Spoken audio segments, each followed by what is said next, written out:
National Coming Out Day. It said like National Coming Out Day on the shot glasses. And they actually got in a little bit of trouble because some people were offended because of the alcohol reference. They said, listen, that's an alcohol reference. But I actually think that makes a lot of sense because I'm pretty sure alcohol has helped a lot of people come out of the closet.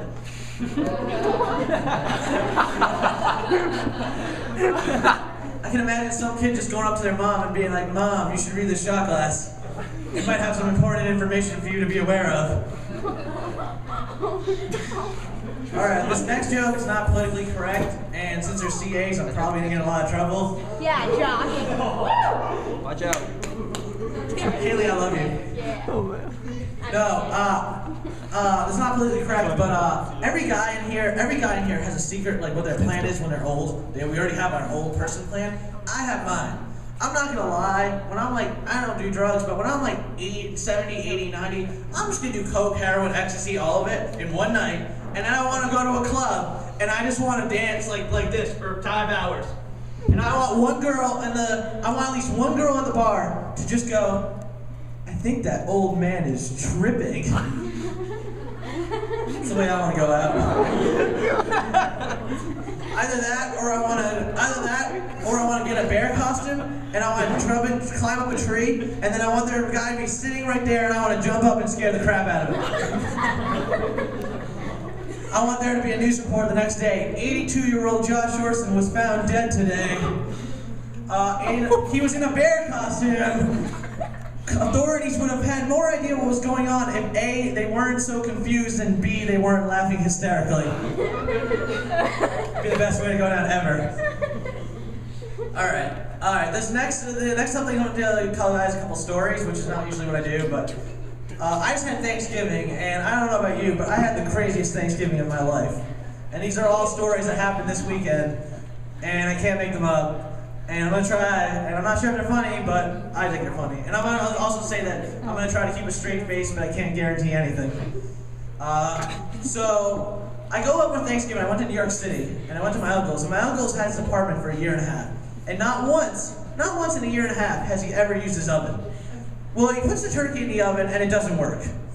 The oven doesn't work. So, what my uncle proceeds to do is apparently on the 5th floor of the apartment building, there's a community oven. So my uncle grabs the turkey and brings it down to the 5th floor, to this community turkey. And apparently there's a turkey already in the oven. So my uncle takes the turkey out of the oven and shoves mine in there. I had no idea of this before. I'm just saying that was not my plan at all. I cannot make that up. All I'm saying is we ruined somebody's Thanksgiving. I had turkey, that's all I know. It's a good question, I have no idea, and let's just go with that. So then we do that, so we have the Thanksgiving, then we go down, and my family is ridiculous, okay? So I've never been in a 4 or 5 star hotel in my life, okay? I have never lived my life at all. But my uncle has a couch, a bedroom, and a guest room in his bedroom. So my mom can stay in the bedroom and I sleep on the couch. Well, my other uncle comes up from Boston and my uncle is really rich in New York City. He gets him a 4 or 5 star hotel right in the middle of Times Square. Right in the fucking middle. Okay, 40th floor. So you can physically see Radio City Music Hall from their window. My uncle, I shit you not, in a 4 or 5 star hotel in the heart of Times Square, he gets up there, and the first thing he does is take off the blanket and pull out a blacklight. I shit you not. He claimed it was for bed bugs. I shit you not. That was not bed bugs. I don't know much about the high life, but I'm pretty sure a 4 or 5 star hotel is cleaning their act up. I'm sorry. So, then, to give you an idea of our generation, of my family, you go into New York City, you walk around, right? That's what you do. You walk around New York City. My uncle doesn't want to do that. We do a driving tour. First of all, you don't do that. But second of all, my uncle is so fucking cheap. I'm sitting in the back of a car and he refuses to pay for parking. So for 3 hours, I drove around New York City in the back of a car, trying not to kill myself and not laughing hysterically at the audacity of this whole thing. Wow, it is quiet tonight. You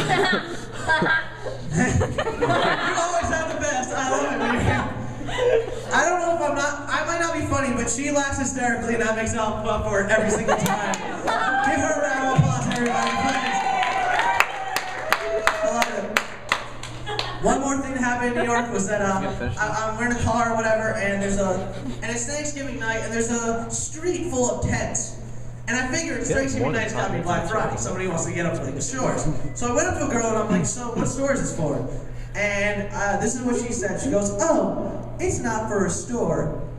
It's for Justin Bieber. And to tell you the generation we live in, not only was it for Justin Bieber, it was for the car to drive by and for him just to wave like this. If you ever see me in a line for Justin Bieber in a tent, any Justin Bieber thing, please kill me right on the spot. Can I ask you all that favor? I will. Thank you. Thank you very much. I appreciate that very much. Because by doing that, I think I've degraded myself enough. If I haven't done that already. So, the other, a lot of people here know that a couple weeks ago I got hit by a car. I was hit by a car. And I'm going to tell a couple stories from the night, and I'm on this set. Story number one, I got hit by the car and the guy drives away. It was a hit and run. Yeah, That was not the punchline. I was there. But some people think it is. I was there. Nothing's funnier than me than being on the ground like, oh, you're driving away. That's real nice. Bye, buddy. I don't have anything on you. I have to pay for everything. Thank you very much. It's a pretty good punchline. And actually, I'm not going to lie. So anyway, so I get hit by the car. And the guy drives away. And there's this like 32-year-old black guy who's living with his mom, who didn't see the accident, but he knew I got hit by a car. He goes into his house, and this like 65-year-old black lady comes out, and this might be the most magical moment of my life. She comes up and goes, "Did you just get hit by a car? Look, I just bought cookies for my son, but you needed more than he does." That had to be the greatest cookie of my life. I was so grateful for the car, I had like a single tear coming down my face as I was delighting myself in the most delectable treat of my life. Anyone here who sees me get hit by a car, please, you guys owe me a cookie. Let's just say that. That's the best thing in the world. But anyway, so the other story, my last story for the night, this is, I was in the emergency room, and my friend Katie, she came with me to the hospital. It was really nice of her. She came with me to the hospital, and we're over in the hospital, and I'm in so much pain. I can only hold my arm like this, my left arm like in this position. And I'm in so much pain, but I'm at least sitting down. I'm sitting down in the waiting room. And by the way, it took them 4 hours till they gave me one painkiller. So I was just delighted beyond belief. So the woman at the front goes, all right, well, it's time to come up for your identification. And I'm like, can you come to me? Because if I stand up, I'm going to be in so much pain. And they go, no, you have to come to me. And I get up, and holy shit. I don't know if you ever felt anything that bad, but I was in so much pain. My heart was pounding. They thought it was pain. That's my impression of my heart. It sounded just like that. Or not that, but I don't know. Depends on your imagination is what that means. So I go over and my friend Katie's holding my hand like this. Like this. I'm crying basically. They thought I was gonna faint. That's not the funny part of the story. The funny part of the story was it was at this very moment my pants started falling down. And they're at my knees by this point. And my boxers are here, and everybody in the entire emergency room is watching me like in tears. My heart's pounding as my pants are falling down.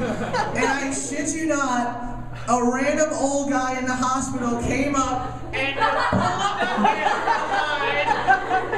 And that was my evening. And my friend Katie came up, described the evening, and she comes up to me and says after, and goes, Josh, I'm not gonna lie.